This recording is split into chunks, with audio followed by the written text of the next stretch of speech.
it is a mystery to me why someone, like I ask people all the time, walk in a room or whatever, say, hey, how's it going? And they're like super ho-hum, like, not good, or so it's okay, or whatever. And I just ask, or my favorite thing is people say, hey, what's up? And they're like, living the dream. I'll say, yours or somebody else's? And then the number of people that tell me somebody else's is crazy to me. Like, you have the choice in your life to do whatever you want to do. If I didn't enjoy what I did, I promise you I wouldn't be doing it. Okay, I love being a chiropractor. I love helping people with their businesses, but I find ways in my life to do each one of the things that I'm passionate about. I love spending time with my family. I love being present with my kids. So I organize my life as the priority around those things. I figure out, where can I get work time in, okay? Where can I make sure that I'm getting good quality family time in, and it's centralized and it's focused on that. The phone goes off, okay? You can create your calendar to look however you want to look. Some of the wisest advice my dad ever gave me was that you can make money doing anything. And I truly believe that, especially in 2026. You can find a way to produce, the old adage of a good salesman can sell ice to Eskimos, right? Like, you can find a way to do anything and make a living in this life. What you need to do is take a self-assessment and say, what do I want my life to be like? What do I want it to look like? You need to take some time to pause and reflect and actually pursue the things that God is laying on your heart. This is the All Thy Might podcast, a place where faith fuels business, conviction drives execution, and where builders commit to rise higher and higher. Each week, we raise the standard. We develop the leader. We build what lasts, not halfway, not half-hearted, but with all thy might.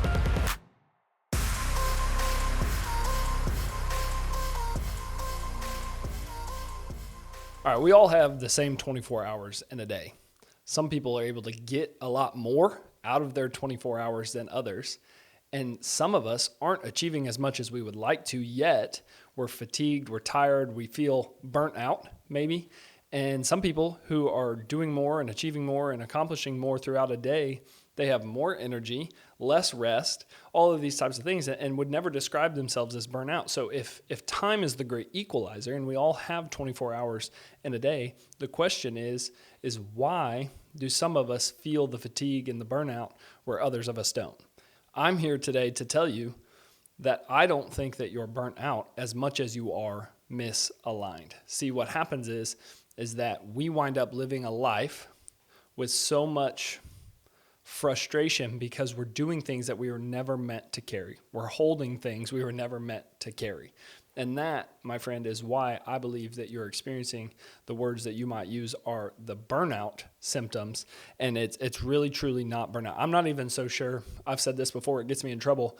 I'm not even so sure that burnout is a thing.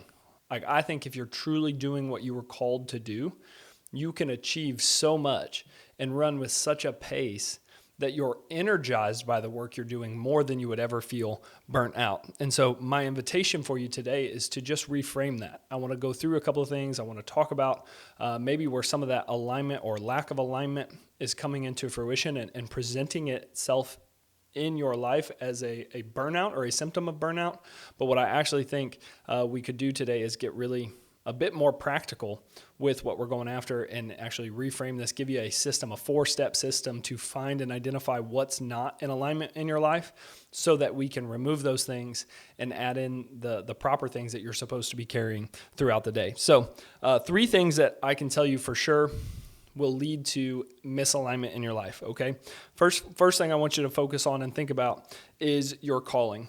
Are you doing the work that you are meant to do? Are you doing what you're supposed to do? Are you carrying the things that you're supposed to carry? Some of y'all, you're deep into business. You've been doing this years on end, and yet you're still holding on to, $15, $20 an hour type of tasks. It's not that those tasks don't need to be done. It's just that you're not in the seat that you're in because you're supposed to hold on to every single thing and control with the tightest grip and grittiness of your teeth that you could possibly control every aspect and every part of your business. You feel like maybe nobody can do it to the level that you do it at. And so instead of teaching someone how to do it, you just knuckle down, work harder, work more, work longer hours, sleep less, do all of these things because you're unwilling to do the hard work, which is systemize it and create a way for somebody else to do it.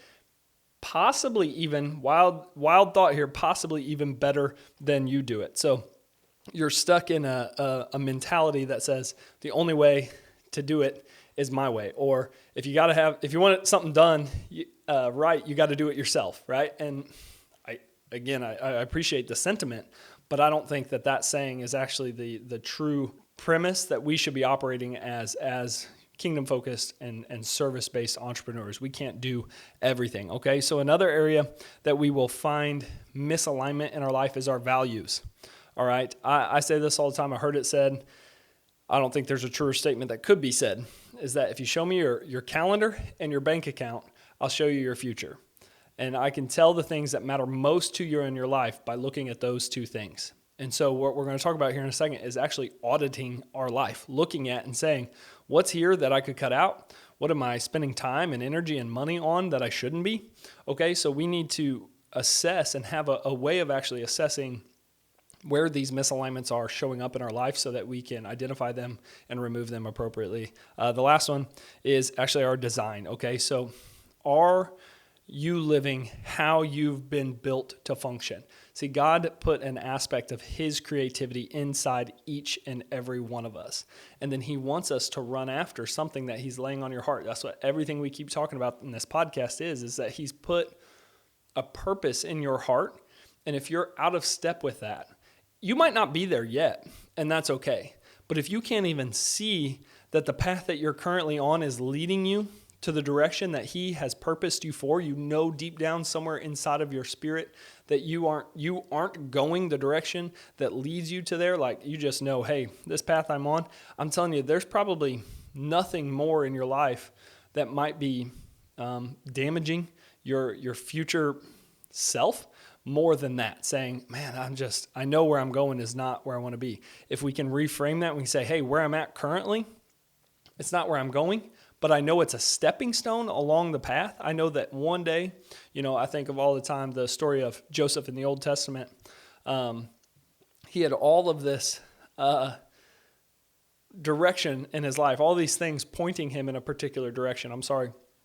And, he'd been given a vision and a dream, and then his brothers come in, and then he's in prison, and then, all these things and everything, none of it aligned with the vision that God had given him in his life. He was seen in his vision as being in charge and over his brothers and his siblings and really all of Israel. And so many moments of his life kept showing up where it was like not coming to fruition, but he never complained. He never untrusted or did not trust God's path for his life. He knew that it was still coming to fruition. And some of y'all have lost sight of that because you feel like you're stuck in something that you never see leading to where you're going. But I would just encourage you to reframe that. Take a moment, pause, pray, ask for the guidance of the Holy Spirit and say, Lord, is that vision that you've given me still coming into fruition?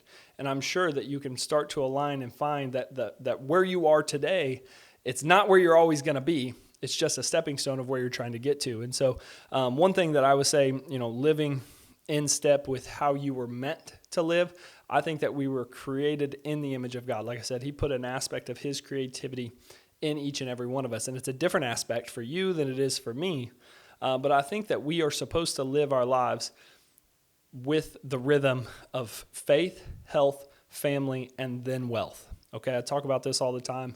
It's the guiding light to my life, as I know if my calendar gets out of step with that order of events, if somehow wealth starts taking up way too much of my calendar, if my health is not made a priority, if I'm not living faith, health, family, and wealth out in every day, every week, every month of my life, then I know that I fundamentally start to feel the symptoms of, again, I'm going to put in quotes, burnout, not because what you might be feeling at times in your life isn't that you're burnt out. It's just that the thing that you're doing that you're meant to do. So if you were truly doing, this is why I say it that way, if you were truly doing what you were meant to do, what God created you to do, I don't feel like you'll ever feel the symptoms of burnout because you will be so invigorated with the passion and the pursuit of what God's laid on your heart. We talked all about it last week on the podcast of, serving your way forward. I think when you're truly serving and operating in your true calling, putting and ordering your life, faith, health, family, and then wealth, you do those things, burnout's non-existent. You might get a little tired every once in a while and need to take a nap. Don't get me wrong. A good rainy Saturday is a great day for a nap, But I'm telling you, you won't feel this mundane brain fog, feeling of life when you're operating in the path that God has called you towards. And so I want to stop there for a second and talk about this concept of rest, because I think it gets, actually, there's two ditches into every straight road, right? Or into every road, let me say this correctly. For every mile of road, there's 2 miles of ditch. That's the quote that I really like to hear. And so if we go too far over this way, we're off path and we're falling down and we're going to get stuck in that ditch over there. And on this other side, it's same story over there, okay? It's just a different look at it. And so what happens is that we've got a path that we're called to live out. And this whole concept of rest can go either direction, okay? You've got people that say, oh, you should never need rest. You shouldn't need sleep. You should just be fueled up, and who needs anything other than just the passion that you have to run off of, right? And then the other side of the coin is like, oh, you're working too hard, and you're not resting enough, and you're going to burn out, and all these different concepts. And I feel like both of those can be the polarizing effects. And over here, we've got the people that's like, hey, you need to be Sabbathing, and they've formalized a version of Sabbath in their life. And since your version of Sabbath and your version of rest looks differently than theirs, then somehow you're in the wrong, okay? And so what I need you guys to understand and hear me whenever I'm talking about resting, when I'm talking about the concepts of burnout, okay, it's not that what works for me should work for you. When I'm talking about faith, health, family, and then wealth, my rhythm, my calendar, my bank account, all those things are going to look different than yours. But I'm not sitting here saying that I have every notion of this figured out perfectly for you. I feel pretty good about the way and the rhythm that I have. I feel pretty energized in the work that I get to do, but because your life and your calendar and your bank account looks different, doesn't mean that you're not doing it right.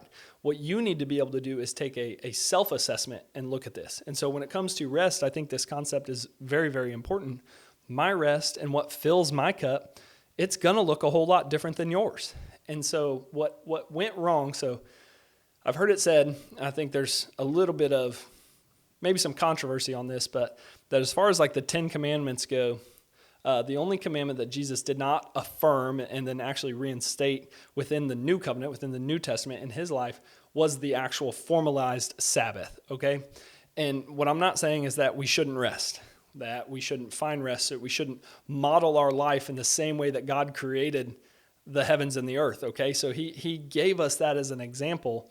Jesus, it's just what he said is that that the Lord made the Sabbath, that he was Lord over the Sabbath. He did not make the Sabbath for himself, okay? It was for man to model this, and that what he was saying is that ultimately Jesus is our rest, okay? Everything that we're doing as kingdom-focused entrepreneurs should be running after the passion and the purpose that God has created us for. And if anytime in our life we get out of step with that and we start doing it for ourselves, that's whenever you're going to feel out of step. And so your Sabbath, your rest, it might look like an hour a day. You might need and want to take a full day a week. You might need to do it differently than me, and that's okay. What I want you guys to know is that burnout as a concept, I have a fundamental distrust or just a frustration with, because everyone started grasping onto this concept, and it's because we're filling our calendars, we're spending our time and our energy and our effort on things that honestly maybe are self-glorifying, like we talked about last week. They're about ourselves and our position and how people perceive us, and they're not actually in step with what God has called us towards and blessed us with our businesses, okay? And so I think that there are elements and things, and we need to take time off and rest and recharge our batteries. All those things are true. We have to know that we know that we know that Jesus is our rest. He is the trophy, if you will, the prize of heaven. People think we go to heaven and there's no more sickness and no more pain and golden streets and you never, have a concern. All those things are true, I'm sure of it. But it's our eyes fixed perfectly on Jesus. It is the fulfillment of the promise, okay? Jesus is the prize of us getting to go to heaven. He's our everything. And so if we're finding our rest in a lazy Saturday, as I said, I'm here for a rainy Saturday nap, don't get me wrong. But if we're finding that as our rest, it's never going to truly fulfill us. But if we're living this life, if we're doing our businesses, if we're running after the things that he's put on our heart, I don't actually think that you'll ever get disenergized, okay? I don't think you'll ever run out, burn out, fatigue in that sense, because you're keeping your eyes focused on him. In the Old Testament, there is this scripture, and it talks about when Moses died. He lived about 120 years. He didn't get to go into the promised land. And there's this line, and it says that he died with sight still in his eyes. And that's kind of a haunting scripture. It's pretty simple, and a lot of times I think for a lot of people it gets overlooked. But what it means to me, and this is how I see it, is that I think he still had something left that he could have gave. Right? He didn't get to go because he didn't obey God appropriately. And I fully believe that Moses is in heaven, and the promised land would have been a small, tiny, itsy-bitsy victory here on earth compared to what he gets to see in the fulfillment of living out his eternity in the presence of God. But that notion of he died with sight left in his eyes, it kind of, like I said, it haunts me in this sense that he left something on the table. And my hope, I want to live a full and a vital and a vibrant life. I don't want to live, everything in the health and wellness world right now is all about longevity. Can you live your 100+ years life and 100-year heart and 100-year brain and all these different concepts? I think that's a neat concept.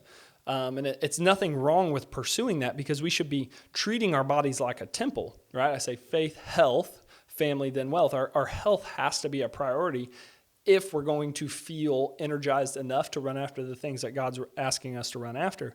But I'm telling you that I don't believe that just shooting for a long life is the right way to go about it. I kind of hope, in my own interesting way, I guess, maybe I'm alone in this, but I hope that when I get to the end of my life that I gave it all that I had, not for me, not even a part of it. It would be the selfish motivation might be for the legacy that I can leave for my children and my grandchildren, my great-grandchildren, is that we can have a generational effect for our family, for the future, that we're truly bringing and ushering in an element of the kingdom here on earth.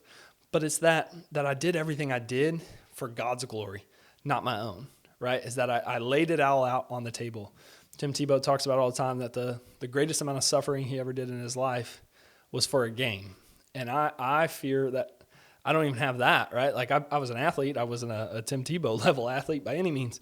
But like this notion that I want to sell out for what God's laid on my heart. And so my businesses, and I hope that if you're listening to this, that your businesses and what you're pursuing in life, that you might see it as such, that it's just purely a platform that you can give everything you've got in the name of the Lord. Not so much so that you then leave a lesser version of yourself to those he's commissioned you to be a part of, right? I've got people that rely on me, both as clients and patients and my family and my children, all of these things. I want to be everything I can be for them.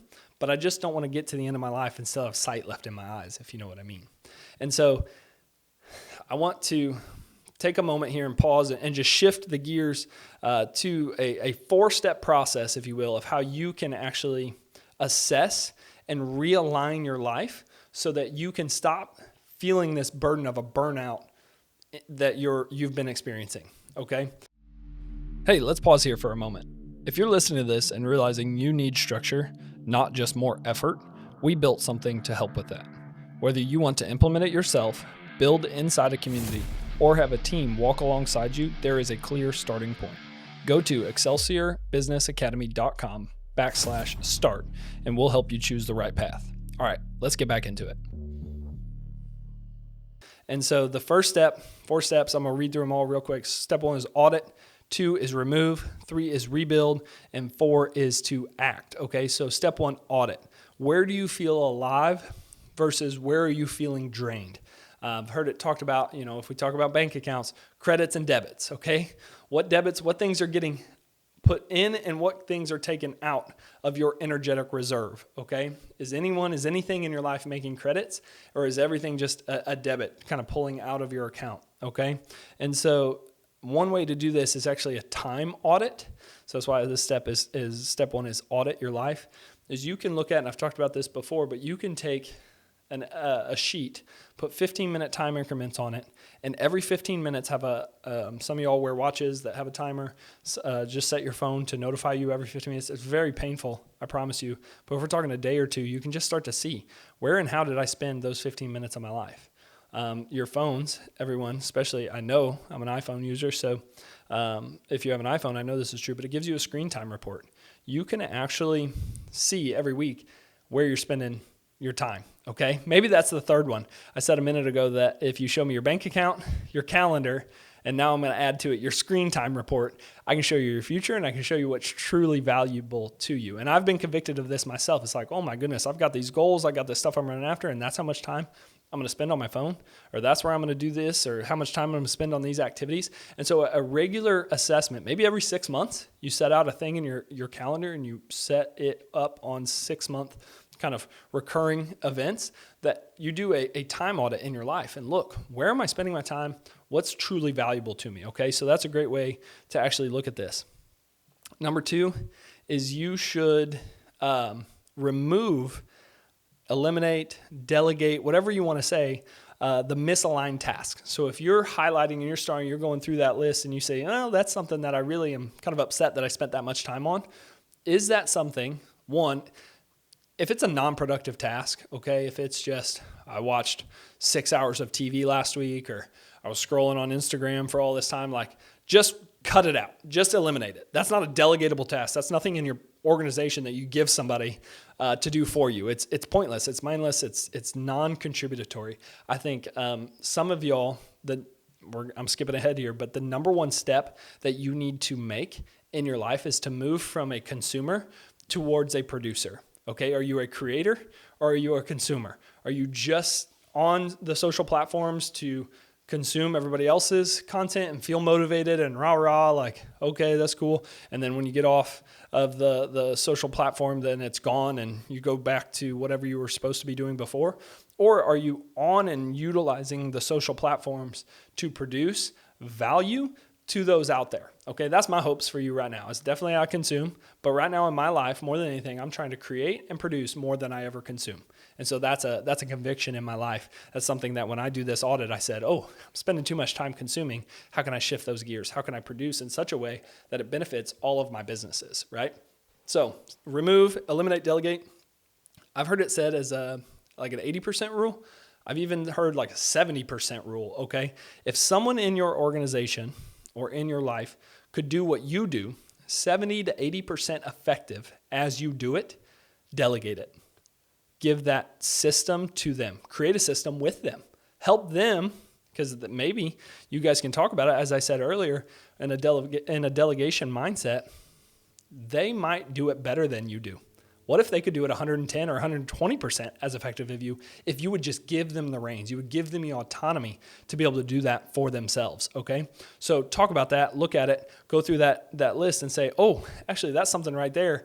I bet Tim or Sue or whoever, I bet they in my organization could actually do that 70 to 80% effective, maybe even more than that, okay? So you can even have your team do a delegation matrix. We've talked about that before. What do I like to do and I'm good at? What do I not like to do and I'm good at? What do I not like to do and I'm not good at? What do I not like to do and I'm good at? Okay, so those 4 categories, if you and everyone in your organization did that and then you did a time audit, okay, I'm telling you, this is a 1 day, maybe 1 week type of a timeline that would be so valuable for you and all of the people in your organization, okay? So then we need to rebuild, all right? So align with your calling. Put those things in that delegation matrix that you love to do and you're really good at, fill your time with those, okay? If someone else is in your organization with you and they have things that they don't like to do and they're not good at, and those things are on your list or someone else's list, you got to shift that, okay? We've got to pivot. You are 100% in control of the way that you spend your time. I truly believe that. And I think you're 100% in control of the way you live your life.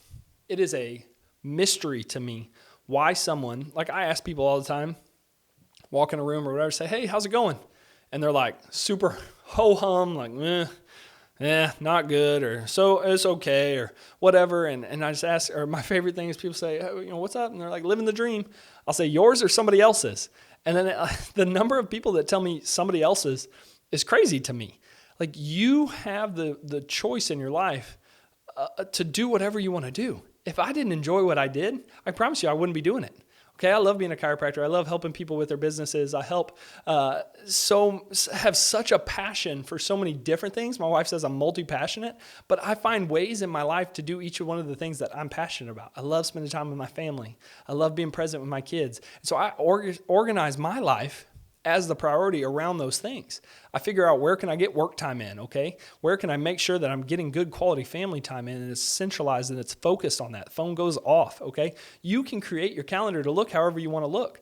Some of the wisest advice my dad ever gave me was that you can make money doing anything. And I truly believe that, especially in 2026. You can find a way to produce, the old adage of a good salesman can sell ice to Eskimos, right? Like, you can find a way to do anything and make a living in this life. What you need to do is take a self-assessment and say, what do I want my life to be like? What do I want it to look like? You need to take some time to pause and reflect and actually pursue the things that God is laying on your heart, okay? And so this is the one. This is the conviction, all right? One thing. Look on your list. Look through your life. What is the one thing that you could do that would allow you to take massive action towards the goals and the pursuits and the passions that the Lord has laid on your heart, okay? This, guys, everything I've ever said in any podcast platform that I've been on means nothing if you don't actually take action with it, okay? So not 10 things. Go back through, if some of y'all take notes or whatever when you watch these, just like pick one thing, star it, circle it, highlight it, whatever that takes, and say, this today, I am not moving forward from today without changing this in my life, okay? So one bold action that came top of mind for you. It could be as bold as totally starting the business, okay? It could be just as simple as removing some task off of your list that is sucking your time and your energy away from the things that you're supposed to be doing. All right, some of y'all are amazing creatives and produce such value to the world, but you're spending like 10% of your time in that, and 90% of your time in the mundane, monotonous tasks that you don't even enjoy doing. But there's somebody in the world that loves to do those things. The concept, Dan Martell has it figured out. He says, buy back your time. Some of us don't maybe have that luxury yet because we don't have enough team or all those things. But it's like, what can you start to do in your life to organize it? Virtual assistants, love to do admin type stuff. Somebody I was talking to today, she's a lawyer. She was hiring a fractional COO. It means she was going to get a person to come through her business and say, here's where all of the areas that we need systems in your life, and we're going to give you then the team that helps you do that. Like, that's brilliant. She wants to meet with people. She wants to make estate plans. She wants to do all this type of stuff. She doesn't want to do the admin and the follow-up and all this monotonous task stuff, but there are people in the world that love to do that stuff. Let them operate in their area of genius. Let's figure out a way to move you into yours, okay? I want to leave you with this because I think it's the most important thing. Jesus talked about that we are not to be burdened, okay? He says, come to me, all ye who are weary and need rest. Take upon you my yoke, for it is light and it is non-burdensome, okay? So he is calling us, Jesus says, walk a life in accordance with my plan for you, and it'll be the easiest walk of your life. Doesn't mean that you're not ever going to have challenges. It just means that you're going to have such a clarity of purpose in your mind that you know that you're running after the thing that Jesus has laid before you, and you are seeking to get him a return on the investment he made in you, okay? It's the freest life you can ever live. A lot of people, and some of you guys listening, maybe you're not there yet in your faith, and I understand that because there's this notion that, like as a Christian, and when you make Jesus the Lord of your life, that somehow your life becomes this like burden and it's no fun and you don't get to do anything. But it's just the opposite of that. When you make Jesus Lord of your life, I'm telling you, it's the freest you'll ever be in your life because you know that even though I might be walking through something that's difficult today, I know that I think it's Romans chapter 8, it says he works all things for the good of those that love him. It doesn't mean that everything's good. He's just working it. He's got an angle, and you can have that that positive mental attitude around everything in your life when you make him Lord of your life. And so make him Lord of your life, make him Lord of your business, make him Lord of your bank account, your calendar, and your screen time. Okay. I'm telling you, run after him. I promise you, you do that. Burnout's, it's not even in your vocabulary anymore because you're doing the thing that you called you to do. So hope you enjoyed this episode. If you haven't yet, make sure that you like, you share, and subscribe to this channel. Make a comment. I know some of y'all, I've got a couple texts from you. You like the information that's getting shared. It helps us a lot get the word out there of what we're trying to do and what we're trying to usher in and help other kingdom-focused entrepreneurs build businesses that make a difference in this life if you just even leave a comment right here on the video. So I appreciate you so much. Can't wait to see you next week. Stay blessed. We'll see you at the top.